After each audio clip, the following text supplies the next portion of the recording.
Ok, minha gente, voltamos e já as notícias, as informações, né? E agora aqui o nosso doutor Ricardo. Mas antes, doutor Ricardo, bom dia, Ricardo. Bom dia, Hélio. Bom dia para todo mundo aí que está nos assistindo também. Expectativa, eu estava falando hoje na abertura, expectativa dos novos secretários, do que vai ser a nova Câmara. Sim. Eu estou nessa expectativa. Essa expectativa também é. Querendo saber muito quem é que vai, de fato, ali ajudar o prefeito, né, a governar. A gente precisa ter essas informações, mas é claro, a gente entende que é um processo realmente, esse processo sim. Ele acontece até que comecem a ser informados quem são os candidatos, quem são os secretários e tudo. É um processo natural isso. Isso é assim. Mas antes de eu levar esse nosso bate-papo com o Ricardo, deixa eu chamar o Vinícius, mas o Vinícius nosso aqui, tá? Deixa ótimo. eu chamar o Vinícius. Vinícius vai falar hoje como é que tá o tempo pra gente. Alô, Vinícius, bom dia.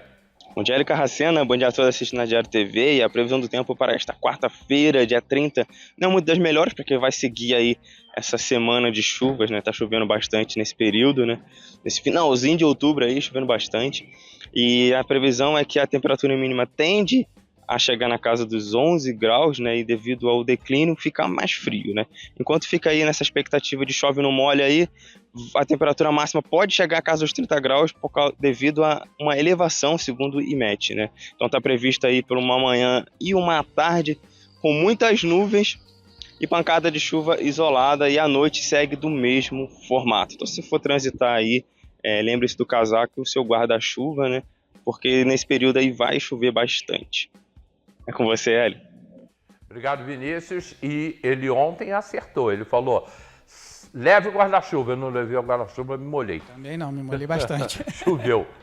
Choveu. Ele hoje, agora vamos ver o dia de hoje, né? Como é que vai ser. Eu quero daqui a pouco dar minha caminhada aí de meio-dia.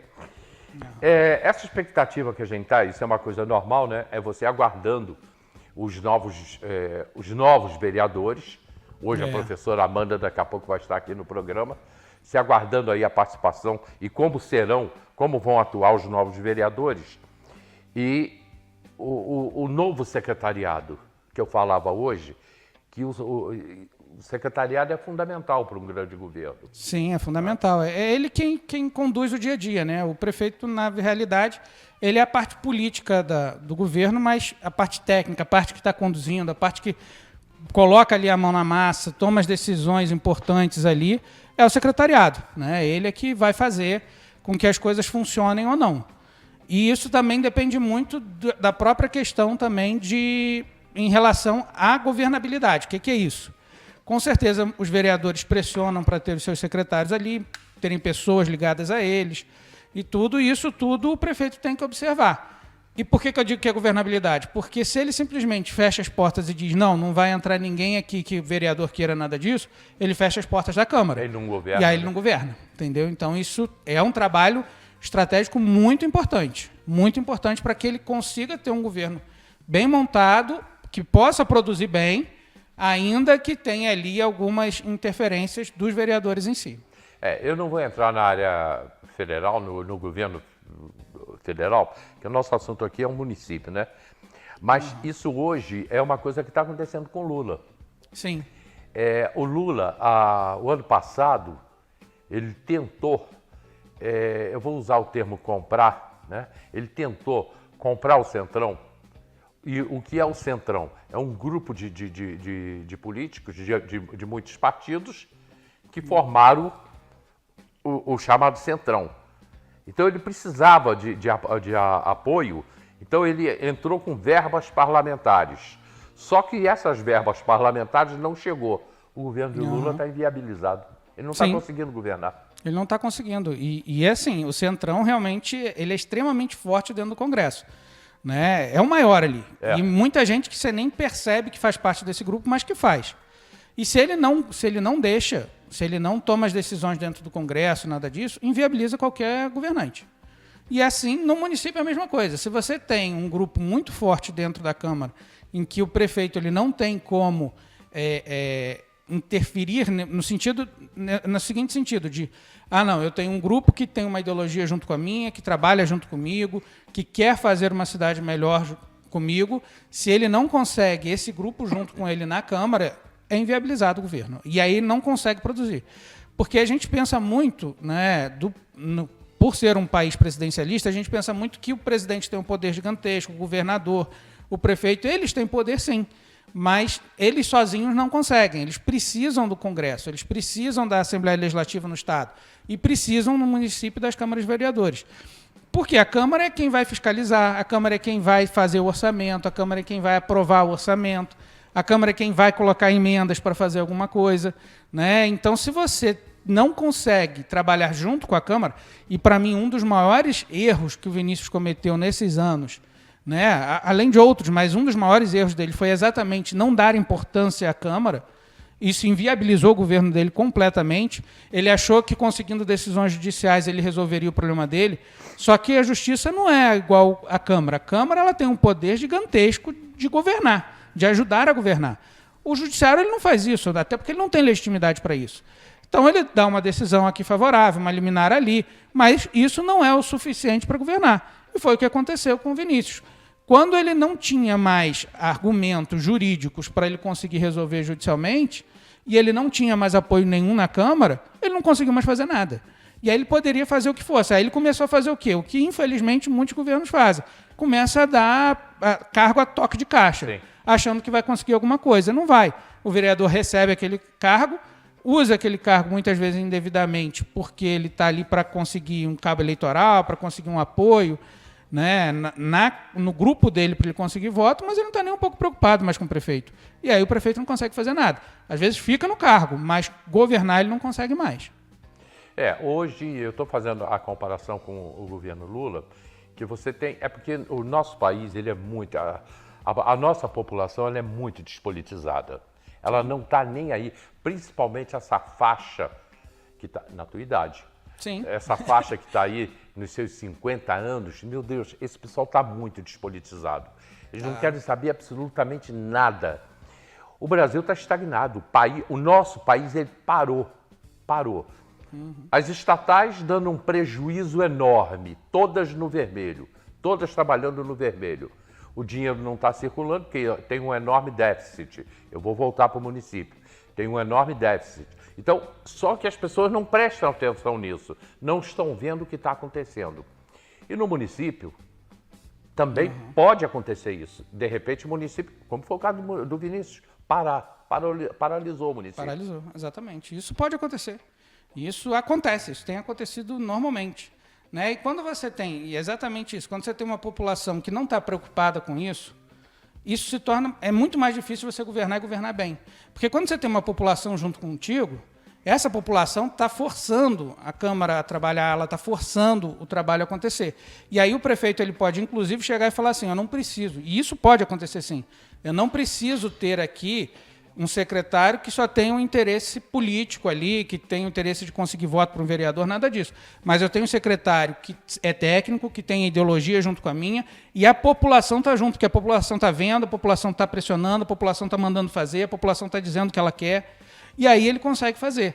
Né? Muitos prefeitos conseguem fazer um bom trabalho quando eles entendem que eles precisam, sim, que uma população esteja junto com ela. E quando essa população se politiza.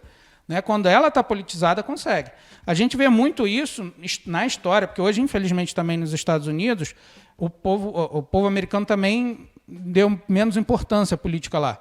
Mas quando você olha historicamente nos Estados Unidos, você tinha realmente muita gente politizada, muita gente lutando pelos seus, né, pelos benefícios ali de cada cidade, tudo isso, e a gente viu os Estados Unidos que era.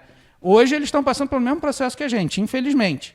Você tem hoje uma politização lá muito grande para as eleições nacionais, para o presidente, mas nos municípios, nas províncias, você não consegue mais ter esse tipo de politização, e isso tem feito com que muitas cidades lá tenham caído muito a qualidade de vida. Nova York é uma grande prova disso. Verdade isso, é verdade. Eu acho que você bateu num ponto certo lá do americano. Também é um processo que também está acontecendo nos Estados Unidos. Agora, isso prejudica muito a vida de todo mundo. Sim. Fica muito ruim. Fica muito ruim. O país fica muito ruim. Porque você não dá importância. E aí, infelizmente, o político que é um político ruim, ele usa as armas que ele tem, que são ruins. E o que eu digo usar as armas que ele tem, que eles são ruins? Usa um cargo de uma forma indevida, só para conseguir voto. Ele não está preocupado em fazer melhoria na cidade, ele não está preocupado em fazer nada disso. Ele está preocupado em conseguir os 1.000 votos dele ali, para ele se reeleger dali a 4 anos e usar, da forma que ele bem entender, o cargo dele como vereador e tudo mais.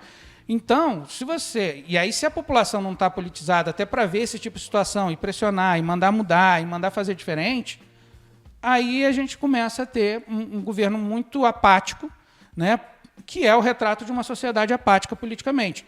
E aí você só tem essas figuras que conseguem fazer muitos votos sem, de fato, fazer mudança na sociedade. Ô, gente, eu não estou vendo, eu estou tentando, mas meu Facebook não entrou aqui. O programa não entrou no meu Facebook. Já falei com o Gilberto, já o Gilberto vem aqui, vai mexer aí para ver o que houve. Vai sim, por favor. Porque o Facebook não entrou, não estou conseguindo ver o programa não vai de jeito nenhum ali. No celular, não está indo. E qual é a expectativa você tem para o Leonardo e para a FAF, que é a vice-prefeita, e para essa nova Câmara de Vereadores? Expectativa muito boa, porque o Leonardo, pelo histórico dele, né, ele sabe conduzir isso muito bem. Ele deixou isso claro. Como presidente da Câmara, ele deixou muito claro que ele sabe conduzir esse processo. De que forma? Mesmo sendo presidente da Câmara, mesmo estando na oposição ao prefeito, ele conseguiu se reeleger como presidente da Câmara, conseguiu fazer um trabalho ali, mesmo sem ter o apoio do prefeito. Então, e muito pela forma dele conduzir, muito por ele saber conduzir, por ele saber dialogar. É uma pessoa que dialoga muito bem com as pessoas. Né? Isso ele dialoga muito bem. Né? E isso facilita muito. E ele entende muito o processo político em si. Então, o que eu tenho visto já, já não só agora, depois que ele ganhou a eleição, mas antes, eu tenho visto isso nele, uma capacidade muito grande de ter apoio de pessoas importantes na política. E, ao mesmo tempo, ele tendo essa ideia, que ele demonstrou isso durante a campanha, e logo depois, a ideia de que ele realmente precisa fazer muitas mudanças na cidade para que a cidade tenha aí um futuro muito bom. E se ele souber dar esse start logo no início, né, e o start que eu digo é começar já algumas propostas dele de governo, ele já, no dia 1º de janeiro, ele já começar a querer implantar, e, ao mesmo tempo, começar a organizar as finanças da prefeitura, ele vai ter um futuro muito bom politicamente dentro da prefeitura e vai conseguir fazer um governo muito bem feito. Né? E, de outro lado, se ele conseguir, que para mim ele vai conseguir muito bem, que ele sabe fazer esse trabalho muito bem feito, ele conseguindo ali a maioria da Câmara, né? O ideal é que ele tenha ali 2/3 dos vereadores, que já tem 10, né? E aí para ele conseguir... Eu acho que ele consegue os 21, tá? Eu também acho. Talvez um pouco menos, porque aí é uma questão dele mesmo, né? Não sei não, eu acho que sim. Até porque, pelo perfil dele, ele consegue fazer isso com uma facilidade muito grande. Né? Ele tem esse perfil de conseguir trazer as pessoas para o lado dele. Né? Isso ele tem. Isso ele sempre demonstrou como presidente da Câmara, como vereador, como secretário, ele sempre demonstrou isso. Né? Ele, como secretário, num governo ruim, que era o governo que ele fazia parte, que era o governo do Arley, ainda assim você ouvia, naquela época, as pessoas falando mal do governo, mas falando bem da secretaria dele. Da Secretaria de Educação. Né? Então, muito por isso, pela forma que ele tem de conversar com as pessoas, de dialogar. Né? Então, isso eu acho que ele vai conseguir. Não sei se todos, mas não tenho a menor dúvida que os 2/3 ele consegue. A trajetória do Leonardo, hoje prefeito eleito de Teresópolis, a trajetória dele é impressionante. O Leonardo começou como contínuo na Câmara, servindo cafezinho. Começou servindo cafezinho na Câmara. Cafezinho, pois é. Dali ele foi galgando posições, chegou a diretor da Câmara, chegou a secretário de Educação, ganhou para vereador, disputou uma eleição para deputado, ganhou essa eleição para deputado, que ele hoje é vitorioso como candidato. Sim. Porque ele poderia assumir agora com o prefeito de Belfor Roxo, que eu acho que se elegeu. Acho que é de Belfor Roxo, do União Brasil lá. Do União Brasil. Ele é o primeiro suplente, ele assumiria como deputado dia 1º. Então ele se elegeu deputado, o suplente, né? Veio para uma eleição para prefeito e se elege prefeito com 41 anos. Passou por um período em que ele ficou preso, durante 4 meses, nada foi provado contra ele, e esse processo agora eu acho que já entra em fase final, vai acontecer agora em novembro. O Leonardo há pouco menos de 2 anos, não tem 2 anos ainda, vai fazer 2 anos, talvez eu acho que mês que vem. Ele perdeu um filho com 18 anos. Verdade. E aí eu até escrevi para ele no WhatsApp sobre isso. Falei, cara, parabéns pelo teu ano. Que esse ano ele ganhou tudo que podia ganhar e ainda teve um neném. Teve neném ainda. Aí ainda fecha um ano com um nenenzinho que acabou de nascer. Cláudia, qualquer dia eu vou chamar a Cláudia aqui no programa. Isso aí, com certeza. Quer dizer, então, só com 41 anos. Leonardo só tem 41 anos. Pois é, exatamente. Tem se acertar, a trajetória política dele vai ser grande. E ele tem tudo para acertar. Agora, ele depende realmente muito dessa condução dele. Eu acredito que pelo perfil dele, pelo que ele fez até agora, ele consegue. Porque ele entende muito bem a política em si, né? Ele entende muito bem trabalhar com a política dessa forma. E assim, tanto entende que antes até das eleições, da eleição em si, conversando com ele, ele falou, preciso ter pelo menos 25 mil votos que eu me elejo. E foi exatamente isso. Foi isso, entendeu? Né? Foi dentro desse parâmetro. E ele vinha falando isso, não, acredito que eu vou ter por volta de 25 mil votos. Né? Ele não imaginava, claro, ninguém imaginava o crescimento absurdo do Júlio Rocha ali. Mas, assim, era algo que já se estava trabalhando com esse número e ele que vinha falando muito isso. Né? Então, quem estava ali participando e tudo, via muito esse Pode ser que esse crescimento do Júlio Rocha, vai uma pergunta, tenha ajudado a eleição do Leonardo, porque foi tudo muito apertadinho. Porque o Júlio Rocha tirou muitos votos do Tricano. Sim, exatamente. E isso pode ter ajudado muito, pode ter acontecido. Lógico que a gente está especulando, né? Mas... tirou voto dos dois, mas tirou mais voto do Tricano. Pois é, numa eleição que você não tem 2 turnos, o trabalho é muito esse. Inclusive, quando você monta na campanha, você monta a campanha pensando muito nisso. Tipo, eu vou ter que ter 2 chapas ali, né, 2 candidatos ali, eu vou ter que ter 3 candidatos ali, porque esses candidatos vão diluir os votos e eu tenho o meu número de votos suficiente, então eu vou trabalhar com isso. Então, você vê isso acontecer muito, principalmente em eleições que você tem um turno só. Né? Porque as diferenças são pequenas e se você tem muitos candidatos que estão tirando o voto de algum seu opositor seu, eles estão tirando o voto que é o suficiente para você conseguir ganhar. Né? Então, isso acontece. E pode ser que sim, né, que no final o Júlio Rocha tenha acabado e tenha conseguido ajudar ali, sem querer, tá? Isso sem querer, sem de um lado, nem do outro, ninguém queria isso. Mas pode ser que, mesmo sem querer, ele tenha ajudado ali o Leonardo a vencer. Eu trabalhei muito, Ricardo. Aliás, você também, todas as vezes que você veio aqui, pedindo à população que não deixasse de votar.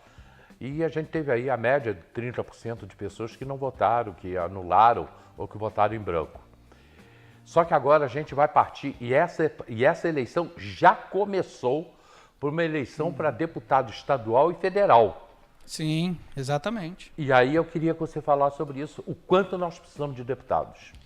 Teresópolis precisa muito de deputados. Por quê? O deputado ele tem emendas parlamentares. Uma situação mesmo, o hospital, né, que o Leonardo tem dito muito, que vai construir o hospital e tudo. Se ele não tiver emenda parlamentar para construir o hospital, ele não tem como fazer, não consegue. Emenda parlamentar é dinheiro. É dinheiro, exatamente. Né? Ele não consegue. Se ele não tiver um deputado federal que vá lá, coloque no orçamento e que exija o cumprimento dessa emenda parlamentar para que esse dinheiro venha para fazer o hospital, ele não vai conseguir fazer. E não é só o hospital, tá? Eu estou falando do hospital, mas diversas obras só acontecem nas cidades se tiverem deputados que estão disponíveis e dispostos a colocar emendas parlamentares. E ninguém melhor do que fazer isso do que um deputado do município na estadual, um deputado do município na Câmara Federal. Porque se a gente não tiver isso, né, se torna muito mais difícil. E a prova disso é quando a gente vê Petrópolis, que normalmente consegue eleger, vê Friburgo, que normalmente consegue eleger, e eles conseguem emendas parlamentares em valores muito mais altos do que Teresópolis. Guapi elegeu, né, muitas obras que estão sendo feitas lá, que muita gente fala assim, mas Guapi melhorou muito. Melhorou muito por conta de emendas parlamentares, porque elegeu um deputado lá. Né? Então, a gente precisa ter muito isso em mente. por mais que a gente, olha, tem deputados de fora que eu gosto, tudo isso, a gente tem que olhar muito para o que é importante para a cidade. E importante para a cidade realmente independente, eu não faço a menor ideia de quem vai ser candidato. Mas é fundamental que a cidade entenda isso e comece a trabalhar para ter gente nossa como deputado estadual, como deputado federal. Né? A gente precisa muito disso. Sei de algumas pessoas que já até me procuraram falando que pretendem ser. Mas, assim, não sei se vão conseguir viabilizar. Um já me procurou. Já? Também já me procurou. Já me procurou. Aliás, é um bom nome. Esse que me procurou é um bom nome. Então é isso, gente. Já começou a campanha para deputado. Aliás, para deputado, para presidente, para governador, agora é outra coisa. O político já começa no dia seguinte. Terminou uma eleição, ele já começa a pensar na próxima. É verdade. Ricardo, muito obrigado. Eu que agradeço. Até quarta-feira, Ricardo. Toda vez que você puder dar uma passadinha aqui. E você também tem o seu podcast, né? Tem um podcast aqui na Diário TV. O Júnior abriu espaço aí pra gente, falando sobre Conecte Advogados, que é exatamente, principalmente, né, conversar com advogados para eles poderem se conectar com a sociedade, poderem mostrar o trabalho que eles vêm fazendo, as especializações que eles têm. É uma ideia que eu já tinha há muito tempo e, né, na cabeça, mas por conta de trabalho e tudo, eu não conseguia colocar em prática. E aí agora consegui colocar. E aí a gente tem feito esse trabalho aí, muita gente tem respondido bem, quem tem assistido tem gostado. Isso é uma outra coisa que o brasileiro não tem. Ciência, conscientização dos direitos que nós temos. É verdade.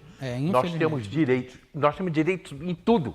Em tudo. Só que a gente não sabe, não pensa, não quer saber, mas nós temos direito em tudo. Obrigado, Ricardo. Que agradeço. Irmão, obrigado. E vamos pro comercial, a gente volta já abriu o Facebook aqui para mim. A gente volta já.